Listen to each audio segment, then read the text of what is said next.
नमस्कार, स्वागत है आप सभी का स्ट्रेट लाइव में। शुरुआत करेंगे झारखंड की। और झारखंड दौरे पर आए केंद्रीय कोयला राज्य मंत्री सतीश चंद्र दूबे ने मुख्यमंत्री हेमंत सोरेन के साथ रांची में एक उच्च स्तरीय बैठक के बाद प्रेस वार्ता को संबोधित किया है। इस दौरान उन्होंने झरिया मास्टर प्लान समेत कोल कंपनियों से जुड़े अहम मुद्दों पर चर्चा की जानकारी देते हुए ये बताया कि मुख्यमंत्री के साथ बेहद सकारात्मक चर्चा की गई है। विधानसभा परिसर में आयोजित बैठक को लेकर कोयला राज्य मंत्री ने ये सभी बातें कही हैं और ये भी कहा है कि जल्द ही बीसीसीएल और सीसीएल और ईसीएल से संबंधित समस्याओं का समाधान भी किया जाएगा।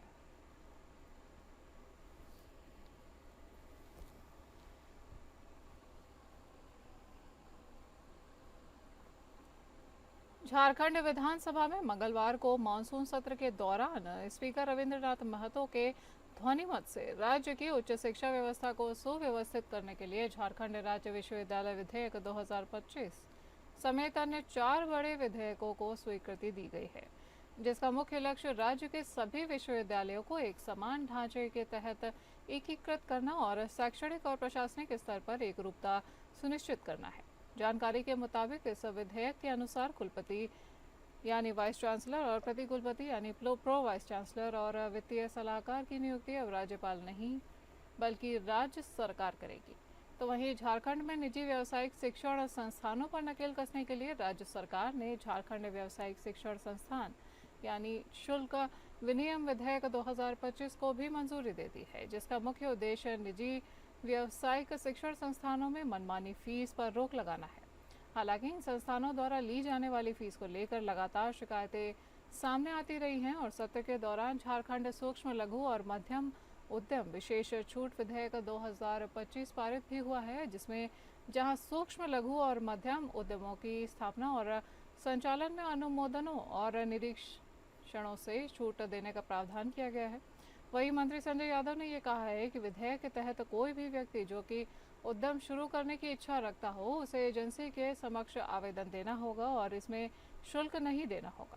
इसके साथ ही राज्य में कार्यरत हजारों गिग श्रमिकों के हित में झारखंड प्लेटफॉर्म आधारित गिग श्रमिक विधेयक 2025 भी मंगलवार को विधानसभा से पारित किया गया है, जिसमें खराब कामकाजी परिस्थितियां, नियोजक से शोषण की आशंका और व्यापक सामाजिक सुरक्षा एवं कानूनी ढांचे की कमी आदि चुनौतियों का समाधान करने के लिए राज्य में प्लेटफॉर्म आधारित गिग श्रमिकों के हित में बेहतर नियामक तंत्र लागू किया जाएगा।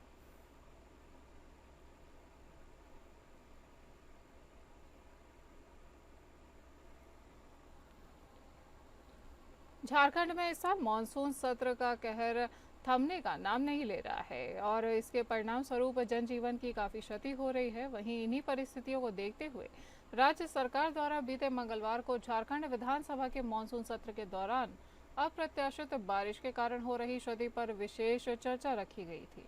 जानकारी के मुताबिक बीते कल सदन में भोजन अवकाश के बाद राज्य में लगातार हो रही भारी बारिश से खेती बाड़ी और सड़क, बिजली, मकान और जनधन की हुई भारी क्षति को देखते हुए सत्ता पक्ष से झारखंड मुक्ति मोर्चा के विधायक उमाकांत रजक ने चर्चा के लिए प्रस्ताव रखा।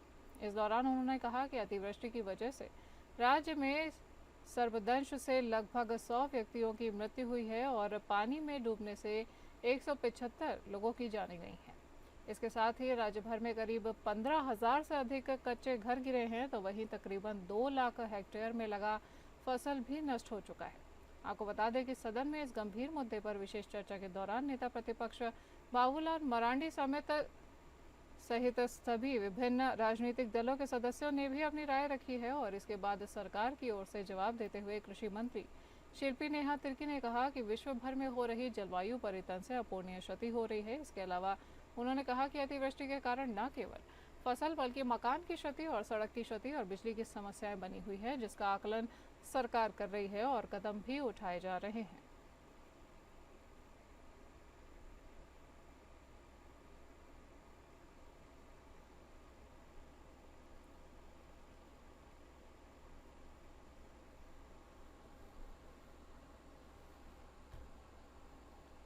पूर्व मुख्यमंत्री चंपई सोरेन ने झारखंड विधानसभा परिसर में एक प्रेस वार्ता को संबोधित करते हुए रिम्स 2 विवाद को लेकर एक बार फिर अपनी आवाज बुलंद की है।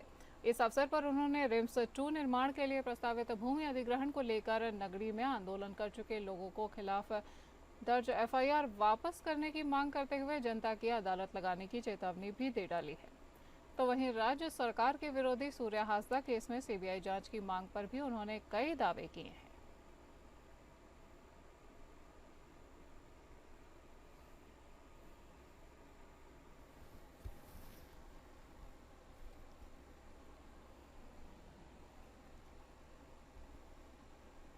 हजारीबाग भूमि घोटाले के खिलाफ एसीबी यानी भ्रष्टाचार निरोधक ब्यूरो ने एक बड़ा एक्शन लेते हुए मंगलवार की शाम राजधानी रांची से रिटायर आईएएस अधिकारी विनोद चंद्र झा को गिरफ्तार कर लिया है। जानकारी के अनुसार इस कार्यवाही में शामिल टीम ने सेवानिवृत्त आईएएस को धुर्वा स्थित सेल सिटी से पकड़कर सबसे पहले हजारीबाग कोर्ट में पेश किया है, जहां सुनवाई के बाद उन्हें न्यायिक हिरासत में भेज दिया गया है। आपको बता दें कि इससे पहले भी इसी घोटाले में निलंबित आईएएस विनय चौबे को गिरफ्तार किया गया था, जिन्हें फिलहाल रांची के ही होटवार जेल में बंद रखा गया है। तो वहीं इस मामले से जुड़ी एक रिपोर्ट के मुताबिक ये बताया गया है कि साल 2005 से 2007 के दौरान विनय चौबे जब हजारीबाग के उपायुक्त थे, तब विनोद चंद्र झा समाज कल्याण पदाधिकारी के साथ साथ खास महल पदाधिकारी के प्रभार पद पर भी आसीन थे। सूचना मिली है कि इस घोटाले को लेकर एसीबी की जांच में ये भी सामने आया है कि इसी अवधि में हजारीबाग की खास महल भूमि के फर्जी कागजात तैयार कर कई निजी लोगों को अवैध लाभ पहुंचाया गया है। उधर जेल में बंद आईएएस विनय चौबे की जमानत याचिका पर भी बीते मंगलवार को हजारीबाग एसीबी कोर्ट में सुनवाई की गई थी, जहां अदालत ने एसीबी को केस डायरी प्रस्तुत करने का निर्देश दिया था और अगली सुनवाई की तारीख 28 अगस्त की निर्धारित की गई है।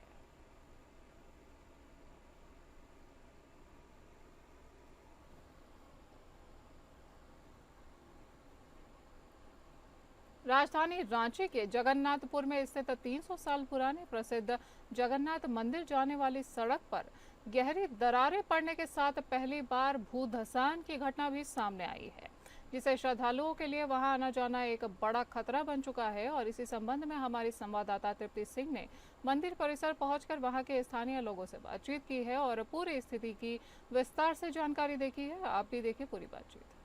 तो इस वक्त हम राजधानी रांची के बेहद प्रसिद्ध जगन्नाथ मंदिर धाम पहुंचे हुए हैं, जहां पर भूधसान की घटना से हम आपको वाकिफ कराएंगे। बीते शुक्रवार को यहां भूधसान की घटना हुई है, जिस पर अभी तक कोई कार्रवाई होती नजर नहीं आई है। जैसा कि आप देख सकते हैं, ये वही सड़क के किनारे आप देख रहे हैं, रेलिंग पूरी तरह से टूट गया। अंदर से किस तरह ये सड़क खोखला नजर आया है। ये बात सच है कि लगातार हो रही भारी बारिश के कारण ही कहीं न कहीं ये भूधसान की घटना हुई है। हालांकि जैसा कि आप जानते हैं, ये जगन्नाथ धाम न सिर्फ राजधानी रांची बल्कि पूरे झारखंड, पूरे राज्य में काफी प्रसिद्ध है और यहाँ पूरे राज्य के तमाम जिलों से लोग यहाँ पर श्रद्धालु पहुँचते हैं। इसी कड़ी पर बात करने के लिए यहाँ पर हमारे बीच मौजूद है, यहाँ जो सेवा करते हैं एक शख्सियत जिनसे हम जानेंगे, एक बुजुर्ग है जिनसे हम जानेंगे कि आखिर ये घटना जो हुई है उसके बाद कैसे यहाँ पर लोगों को सावधान किया जा रहा है। क्या नाम है आपका? मेरा नाम प्रकाश है। क्या करते हैं यहाँ पर आप?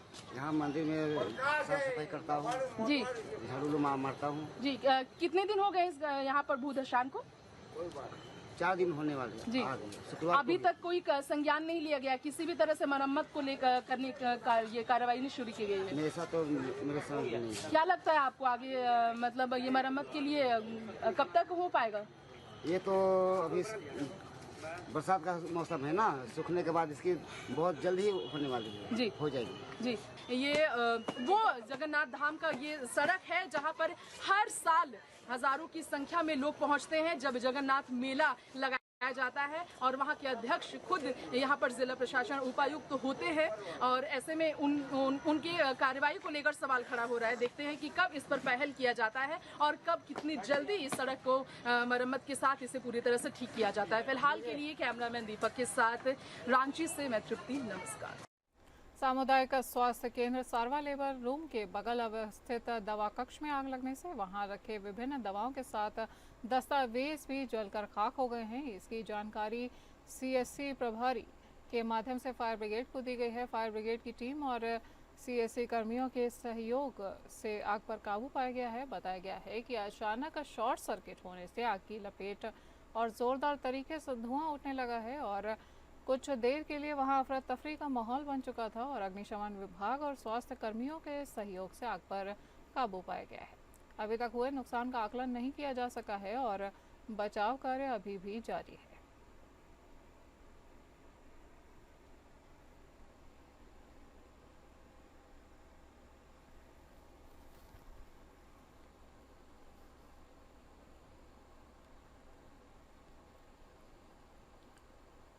रुख करेंगे बिहार का। राहुल गांधी की वोटर अधिकार यात्रा 11वें दिन मुजफ्फरपुर पहुंची है। जारंग हाई स्कूल मैदान में उन्होंने जनसभा को संबोधित किया है। राहुल ने कहा कि इन लोगों ने महाराष्ट्र और गुजरात का चुनाव चोरी किया है। पहले हम कुछ नहीं कहते थे क्योंकि सबूत नहीं था, अब हमारे पास सारे सबूत हैं। इससे पहले तमिलनाडु के मुख्यमंत्री एम.के. स्टालिन ने कहा कि वोटर्स को लिस्ट से हटाना आतंकवाद से भी खतरनाक है। बीजेपी ने चुनाव आयोग की कठपुतली बना लिया है और राहुल गांधी जी के शब्दों और आंखों में कभी डर नहीं होता है। मुजफ्फरपुर के बाद राहुल गांधी की वोटर अधिकार यात्रा सीतामढ़ी पहुंचेगी।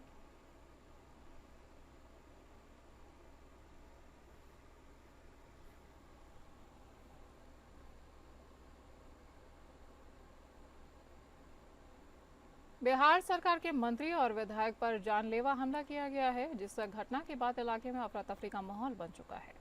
फिलहाल इनके सुरक्षा कर्मी इन्हें वहां से सुरक्षित बाहर निकाल चुके हैं और जानकारी के अनुसार बिहार के नालंदा जिले में ग्रामीण विकास मंत्री श्रवण कुमार और हिलसा विधायक कृष्ण मुरारी उर्फ प्रेम मुखिया पर गांव वालों ने अचानक से हमला कर दिया। दोनों नेता हाल ही में गांव में हुई संदिग्ध परिस्थितियों में 9 लोगों की मौत के बाद पीड़ित परिवारों से मिलने के लिए पहुंचे थे।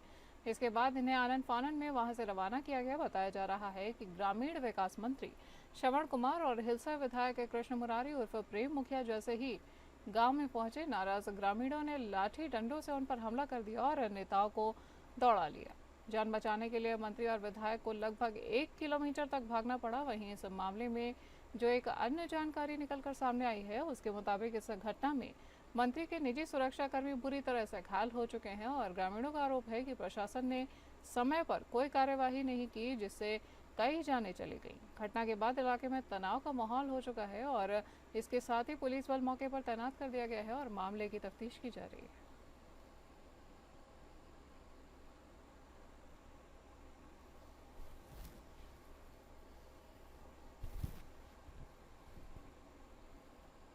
जनसुराज पार्टी के सूत्रधार प्रशांत किशोर अपनी बिहार बदलाव यात्रा के क्रम में पश्चिम चंपारण में पहुंचे हैं। उन्होंने बेतिया का बड़ा रमन ऑडिटोरियम में जनसुराज के मुस्लिम साथियों को बिहार बदलाव इजलास कार्यक्रम के माध्यम से संबोधित किया है।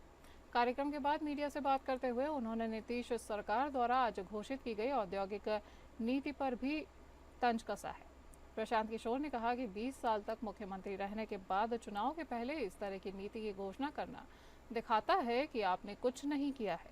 ये जनसुराज का डर है और अब मोदी जी और तेजस्वी यादव भी पलायन की चर्चा कर रहे हैं। जनसुराज के प्रयास से अभी भी पेंशन बढ़ गया है, मानदेय बढ़ गया है। अभी शुरुआत है, आगे देखिए क्या क्या होता है। जनसुराज की व्यवस्था बनी तो छठ के बाद बिहार का कोई युवा 10 से 12 हजार रुपए के रोजगार के लिए बाहर नहीं जाएगा। वहीं पटना के अतल पथ पर मंत्री मंगल पांडे की गाड़ी पर आक्रोशित लोगों के पथराव के सवाल पर प्रशांत किशोर ने कहा कि पिछले 3 सालों में नीतीश सरकार के लोगों ने पटना की सड़कों पर बिहार के हर वर्ग पर लाठियां चलाई हैं और अब जनता की बारी है।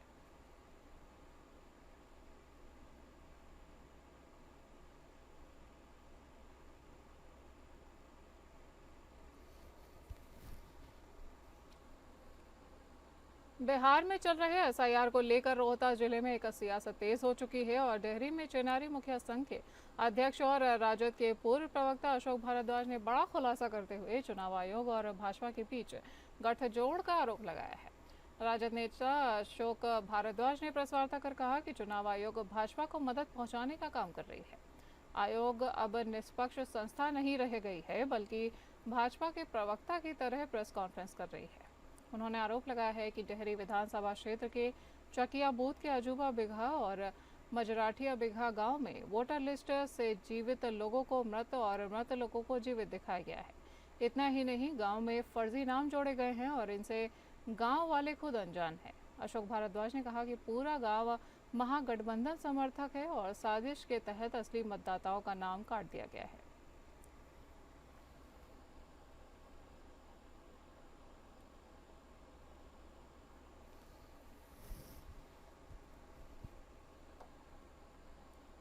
नवादा जिले के रजौली प्रखंड क्षेत्र के हरदिया पंचायत स्थित हरदिया डैम में 136 फिशिंग केस में हो रहे मछली पालन का निरीक्षक डीएम नवादा रवि प्रकाश ने किया है। वहीं डीएम ने हरदिया डैम में हो रहे मछली पालन योजनाओं का गहनता से निरीक्षण कर जरूरी जानकारियां ली है और संबंधित पदाधिकारियों को आवश्यक दिशा निर्देश भी जारी किए हैं। साथ ही डैम को पर्यटन स्थल बनाने की दिशा में सुरक्षित फ्लोटिंग रेस्टोरेंट और पानी में संचालित होने वाले स्कूटर की व्यवस्था को लेकर भी विचार विमर्श किया है। वहीं डीएम ने बताया है कि खुले डैम के अपेक्षा कई गुना ज़्यादा केस में मछली का उत्पादन किया जाता है और इस डैम में लगभग 500 फिशिंग केज लगाया जाना है, जिसमें अभी 136 फिशिंग केज स्थापित कर मछली पालन किया जा चुका है। उन्होंने कहा कि फिशिंग केज से अधिक उत्पादन होने से व्यापार और आमदनी में बढ़ोतरी होती है। साथ ही कहा कि जिले के अन्य डैम में भी केज के जरिए मछली पालन परियोजना स्थापित की जाएगी।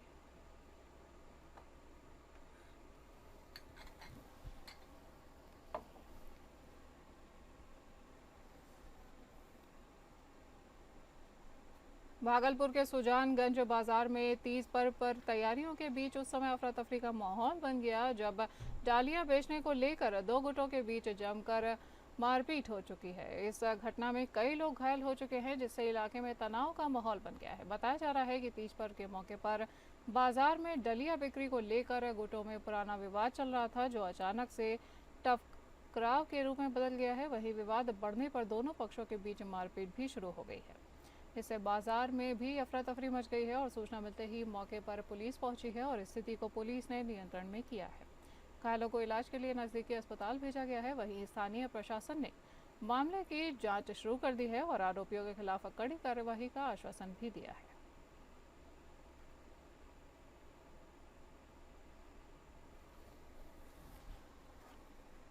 बात करेंगे छत्तीसगढ़ की। उप मुख्यमंत्री तथा नगरीय प्रशासन एवं विकास मंत्री अरुण साव आज केंद्रीय आवास और शहरी कार्य मंत्री मनोहर लाल की अध्यक्षता में हुई समीक्षा बैठक में शामिल हुए हैं।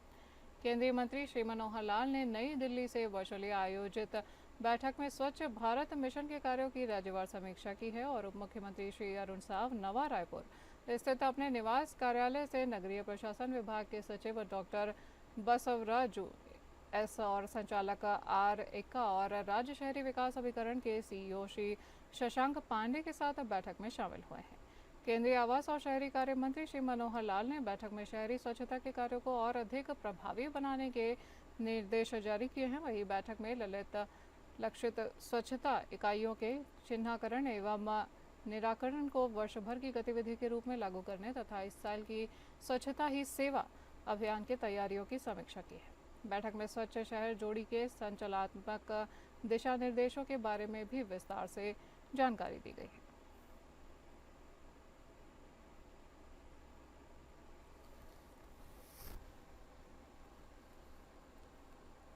मुख्यमंत्री विष्णुदेव साय के न्योते पर राजधानी रायपुर स्थित पंडित दीनदयाल उपाध्याय ऑडिटोरियम में छत्तीसगढ़ का पारंपरिक त्योहार तीजा पोरा धूमधाम से मनाया गया है। विष्णु भैया के नेवता पर आयोजित इस भव्य आयोजन में शामिल होने के लिए प्रदेश भर से बड़ी संख्या में महिलाएं पहुंची हैं।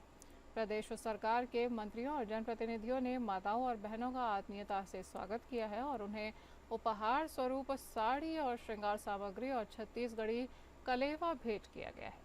मुख्य अतिथि उप मुख्यमंत्री अरुण साव ने उपस्थित माताओं बहनों को तीजा पर्व की शुभकामनाएं दी हैं। वहीं महिला सम्मेलन को संबोधित करते हुए उन्होंने कहा कि तीजा छत्तीसगढ़ में नारी शक्ति का मान सम्मान और दृढ़ निश्चय का महत्वपूर्ण पर्व है और निर्जला व्रत रखकर अपने पति परिवार की सुरक्षा और समृद्धि की कामना करने वाली सभी माताओं बहनों को उन्होंने सरकार की ओर से शुभकामनाएं दी है। वहीं श्री साव ने कहा कि मुख्यमंत्री श्री साय के नेवता पर माताओं बहनों की इतनी बड़ी संख्या में उपस्थिति स्वयं इस पर्व के महत्व को सिद्ध करती है।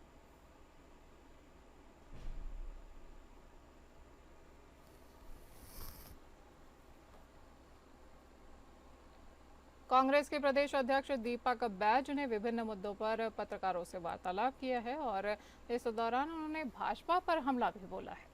मुख्यमंत्री के विदेश दौरे पर कांग्रेस का हमला। मुख्यमंत्री फिलहाल निवेश चर्चा के लिए विदेश दौरे पर गए हैं, लेकिन इस पर प्रदेश कांग्रेस कमेटी के अध्यक्ष दीपक बैज ने सीधा निशाना किया है। उन्होंने कहा है कि प्रधानमंत्री एक और मेक इन इंडिया और चाइना प्रोडक्ट बैन करने की बात करते हैं, फिर मुख्यमंत्री जापान और दक्षिण कोरिया का दौरा क्यों कर रहे हैं। उन्होंने आरोप लगाया कि मुख्यमंत्री विदेश में सिर्फ फोटो खिंचवाने में व्यस्त है। वहीं कवर्धा कलेक्टर डॉक्टर एसपी को पत्र लिखकर सुरक्षा की मांग करने के बाद कांग्रेस ने सरकार को घेरा है।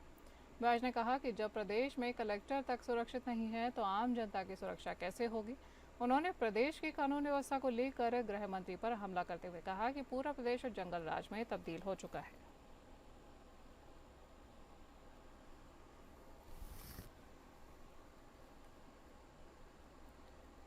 बस्तर संभाग में जारी भारी बारिश भाजपा और कांग्रेस के प्रदेश अध्यक्षों के लिए भी मुसीबत बनकर टूट पड़ी है। इंद्रावती नदी की बाढ़ में दर्जनों गांव घिर चुके हैं और इन्हीं में शुमार गांव है गड़िया और उसरी बेड़ा। ये प्रदेश कांग्रेस अध्यक्ष दीपक बैज के गृह ग्राम है। दीपक बैज की पत्नी और बच्चे उसरी बेड़ा में बाढ़ से घिरे हुए हैं और दीपक बैज अभी रायपुर में है। दीपक बैज के परिजनों के सुरक्षित होने की खबर है और वहीं बाढ़ की हालात का जायजा लेने जा रहे प्रदेश भाजपा अध्यक्ष एवं जगदलपुर के विधायक किरण सिंह देव बीच रास्ते में ही फंस चुके हैं। उन्हें ग्रामीणों ने सुरक्षित निकाला है और कलेक्टर हारिस एस और एसपी शलभ कुमार सिन्हा लगातार हालात का जायजा ले रहे हैं।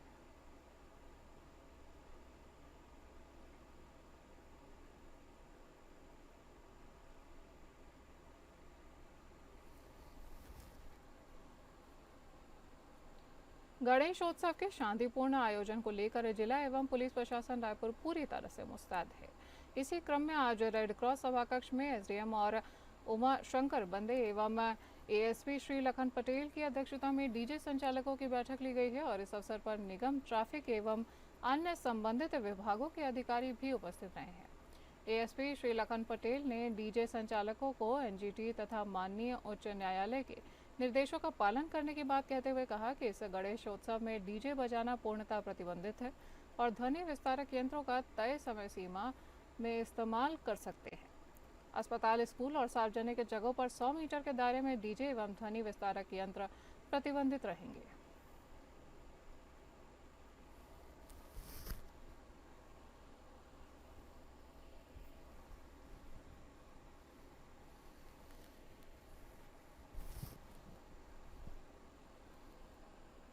डीजे संचालकों की मुसीबतें अब और भी बढ़ गई हैं और डीजे पर पूर्ण रूप से प्रतिबंध प्रशासन ने लगा दिया है।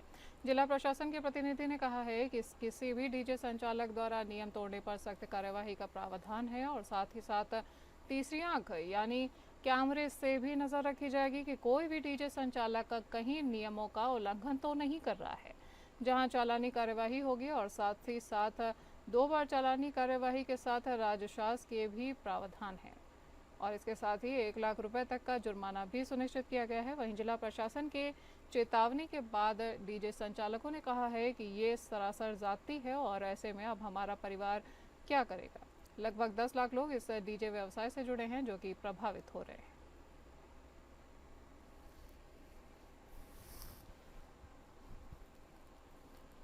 सशक्त ऐप के माध्यम से दुर्ग पुलिस को एक बड़ी सफलता हासिल हुई है और दुर्ग जिले में लगातार हो रही दोपहिया वाहन चोरी की घटनाओं को गंभीरता से लेते हुए एसपी विजय अग्रवाल के निर्देश पर जिले के सभी अनुभाग स्तर पर विशेष टीमों का गठन किया गया था।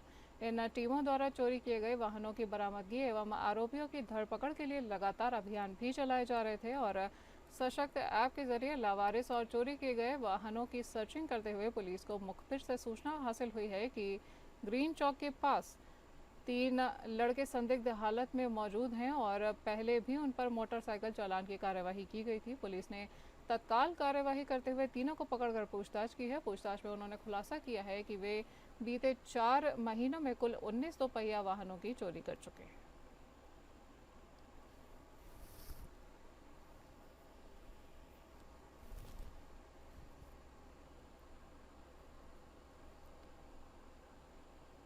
बात करते हैं मध्य प्रदेश की। मध्य प्रदेश कांग्रेस के अध्यक्ष जीतू पटवारी ने मंगलवार को एक बयान दिया है जो कि एक नए विवाद की वजह बन चुका है। उन्होंने कहा कि मध्य प्रदेश में महिलाएं देश के किसी भी अन्य स्थान की तुलना में अधिक शराब पीती हैं। उनके इस बयान को लेकर सीएम मोहन यादव और अन्य भाजपा नेताओं ने सवाल खड़े कर दिए हैं और कहा कि महिलाओं के लिए ये बर्दाश्त नहीं किया जाएगा। मध्य प्रदेश राज्य मंत्री श्रीमती कृष्णा गौर ने कहा कि कांग्रेस पार्टी ने एक बार फिर महिलाओं के प्रति अपने चाल चरित्र और चेहरे को उजागर कर दिया है। वहीं जीतू पटवारी को अपने बयान के लिए शर्म आनी चाहिए और सोनिया गांधी और प्रियंका गांधी बताएं कि क्या वो जीतू पटवारी के बयान से सहमत हैं। विश्वास कैलाश सारंग ने कहा कि क्या जीतू पटवारी आंकड़े इटली से लेकर आए हैं या मध्य प्रदेश की बहन बेटियों को इस तरह से बदनाम करना आपत्तिजनक है।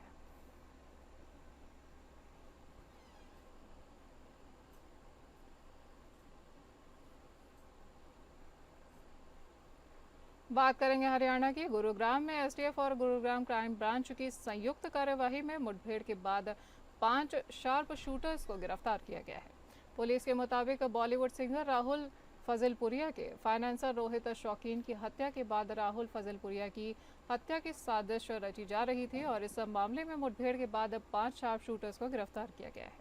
शुरुआती जानकारी में सामने आया है कि एसटीएफ और क्राइम ब्रांच गुरुग्राम को सूचना मिली थी कि राहुल फजलपुरिया की फाइनेंसर रोहित शौकीन की हत्या के बाद विदेश में बैठे गैंगस्टर दीपक नांदल और रोहित सिरधानिया अब बॉलीवुड सिंगर राहुल फजलपुरिया की हत्या की साजिश को अंजाम देने वाले हैं। बस इसी सूचना पर गुरुग्राम एसटीएफ और गुरुग्राम पुलिस की आधा दर्जन क्राइम यूनिट्स के तमाम अधिकारियों ने गुरुग्राम पटौदी रोड के वजीरपुर इलाके में ट्रैप लगाया है और जहां बिना नंबर इनोवा पर शक होते ही जैसे ही उसने रोकने की कोशिश की गई है, वैसे ही इनोवा में बैठे हथियारबंद बदमाशों ने पुलिस पर फायरिंग शुरू कर दी।